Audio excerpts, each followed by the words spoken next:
दोस्तों, क्या आप जानते हैं ब्लॉकबस्टर को $50 मिलियन में नेटफ्लिक्स को खरीदने की ऑफर आई थी, लेकिन अफसोस ब्लॉकबस्टर ने वो रिजेक्ट कर दिया। और आज आप देख ही सकते हो कि नेटफ्लिक्स कौन सी ऊंचाई पर खड़ा है, जहां उनका करंट वैल्यूएशन है $232.44 बिलियन। चलो तो आज हम यही दो राइवलरी कंपनीज नेटफ्लिक्स और ब्लॉकबस्टर के बारे में बात करने वाले हैं कि कैसे नेटफ्लिक्स ब्लॉकबस्टर को टक्कर देकर आगे चला गया। तो तैयार हो जाओ, ये है फैक्ट स्टार, जहां आपको मिलेंगे मजेदार फैक्ट्स लगातार। नेटफ्लिक्स वर्सेस ब्लॉकबस्टर ये रीसेंट हिस्ट्री की सबसे फेमस केस स्टडीज में से एक है। नेटफ्लिक्स की शुरुआत 1997 में हुई थी, जब ब्लॉकबस्टर, जो कि एक American based home movie service provider थे, वो पहले से ही वीडियो रेंटल इंडस्ट्री में मार्केट लीडर थे, जहां वो VHS टेप्स बेचा करते थे। सिर्फ 1985 से लेकर 1992 तक ब्लॉकबस्टर एक स्टोर से 2800 स्टोर्स तक वर्ल्ड वाइड ग्रो हो चुका था, जहां 1997 में उनका रेवेन्यू $3.91 बिलियन था। लेकिन कहते हैं ना, वक्त के साथ सबके पन्ने बदलते हैं।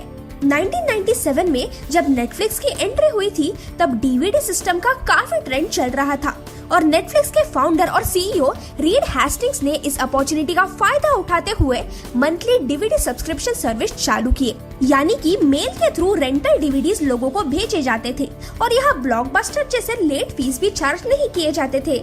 जैसे ही कस्टमर का DVD का काम खत्म हो जाता था, वो सिंपली नेटफ्लिक्स को रिटर्न करके दूसरी DVD ले सकते थे। लोगों को ये सिस्टम काफी बढ़िया लगा और इजीली लोग इससे अट्रैक्ट होने लगे। ब्लॉकबस्टर फिर भी वीडियो टेप से बेचते थे और जब तक वो DVD पर शिफ्ट होने लगे, तब तक नेटफ्लिक्स ह्यूज प्रॉफिट कमा रहे थे, जहां वो डेली 1 मिलियन DVD शिप कर रहे थे। और नेटफ्लिक्स के इसी बूम की वजह से धीरे धीरे ब्लॉकबस्टर का बिजनेस नीचे जाने लगा था। 2000 में पुअर मैनेजमेंट डिसीजंस और पुअर लीडरशिप की वजह से ब्लॉकबस्टर बड़े लॉस में चल रहे थे, लेकिन फिर भी तब नेटफ्लिक्स को लगा था कि अगर वो ब्लॉकबस्टर के साथ पार्टनरशिप करेंगे तो उन्हें ज्यादा फायदा हो सकता है, जिसके चलते नेटफ्लिक्स CEO रीड हेस्टिंग्स ने ब्लॉकबस्टर को नेटफ्लिक्स को $50 मिलियन में खरीदने के लिए पूछा था। लेकिन ब्लॉकबस्टर ने ये बड़ी अपॉर्चुनिटी सिर्फ एक बार ही नहीं, कई बार ठुकरा दी थी और शायद उनका यही डिसीजन उनके लिए सबसे बड़ा रिग्रेट बन चुका है। धीरे धीरे ब्लॉकबस्टर अपने रेवेन्यू में बहुत लॉस एक्सपीरियंस करने लगा था।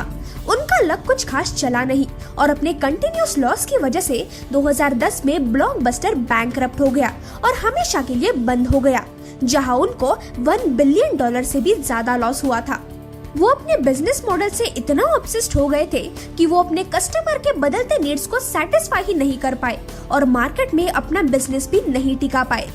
वहीं दूसरी तरफ नेटफ्लिक्स ने ऑनलाइन सब्सक्रिप्शन सर्विस भी चालू कर दिया था, जहां लोग कितने भी DVDs ऑर्डर कर सकते थे, लेकिन एक बारी में सिर्फ 4 DVDs और वो भी सिर्फ $12 में।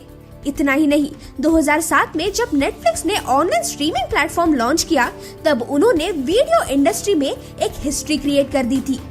उनकी ये सर्विस काफी हिट हो गई क्योंकि उन्होंने फिजिकल रेंटल DVDs का ट्रेंड तोड़कर लोगों का एंटरटेनमेंट और भी आसान कर दिया था, जहां लोग सिर्फ एक सब्सक्रिप्शन के थ्रू जो चाहे वो देख सकते थे। 2008 में नेटफ्लिक्स ने स्टार्स, जो कि एक अमेरिकन प्रीमियम केबल नेटवर्क है, उसके साथ 1000 मूवी स्ट्रीम करने के लिए डील साइन की थी और 2010 तक नेटफ्लिक्स ने एंटरटेनमेंट इंडस्ट्री के जायंट्स जैसे कि MGM, पैरामाउंट और सोनी के साथ भी डील साइन की थी। उसके बाद 2018 तक नेटफ्लिक्स अपने नए प्रोग्राम्स पर एनुअली $8 बिलियन स्पेंड करने लगे थे।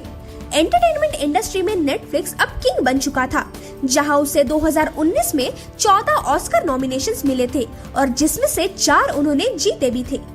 नेटफ्लिक्स आज टेक्नोलॉजी के साथ खुद को बदलते हुए world wide 207.64 million paid subscribers के साथ जुड़ चुके हैं और आज उनका रेवेन्यू करीब $2500 करोड़ से भी ज्यादा है।